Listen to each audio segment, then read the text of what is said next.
السلام علیکم ورحمۃ اللہ وبرکاتہ۔ ایک بھائی نے سوال کیا ہے کہ کیا پورے کپڑے اتار کر غسل کیا جا سکتا ہے یا نہیں کیا جا سکتا، اس بارے میں وضاحت فرمائیں کہ اگر کوئی شخص غسل کر رہا ہے اور پورے کپڑے اتارے ہوئے ہیں تو کیا اس کا غسل ہو جائے گا اور اس کا اس طرح سے غسل کرنا جائز ہے یا نہیں ہے۔ تو اس کے لیے عرض یہ ہے کہ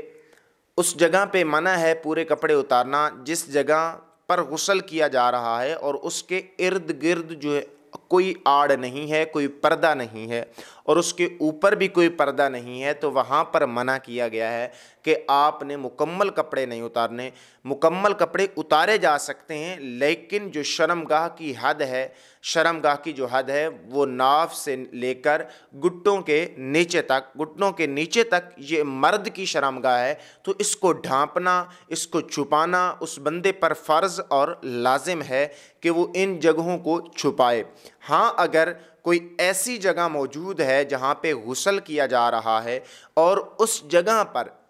ارد گرد پوری دیواریں موجود ہیں، پردے کا انتظام ہے، سارے ماحول موجود ہے پردے کا، تو اس کے لیے وہاں پر بغیر کپڑوں کے مطلب ننگا ہو کر غسل کرنے میں کوئی حرج نہیں ہے، اس میں کوئی قباحت نہیں ہے۔ اور اسی طریقے سے اگر اس کے ارد گرد تو ساری چیزیں موجود ہیں، مطلب دیواریں موجود ہیں، سارا ماحول موجود ہے، لیکن اس کے جو اوپر والی جگہ ہے اس کے اوپر چھت نہیں ہے، تو اس صورت کے اندر کہا گیا ہے کہ پھر بھی اس کو ناف سے لے کر گھٹنوں کے نیچے تک لازمی طور پہ شرمگاہ چھپانا لازم ہے، کیونکہ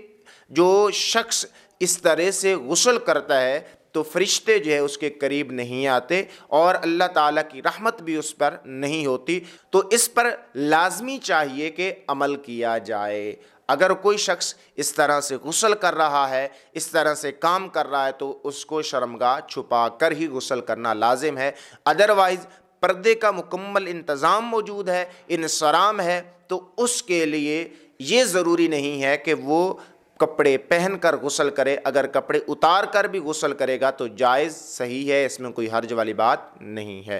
دعا ہے کہ اللہ تعالیٰ آپ کو اور مجھے مسائل سمجھنے کی توفیق عطا فرمائے اور سمجھ کر اس پر عمل کرنے کی توفیق عطا فرمائے۔ اگر آپ کو ہماری یہ ویڈیو اچھی لگی ہے تو اس ویڈیو کو لائک کیجئے گا اور ہمارے اس چینل کو لازمی طور پہ سبسکرائب کیجئے گا، کیونکہ ہم ہر روز کی بنیاد پہ ایک نئی ویڈیو ڈالتے ہیں۔ السلام علیکم ورحمۃ اللہ وبرکاتہ۔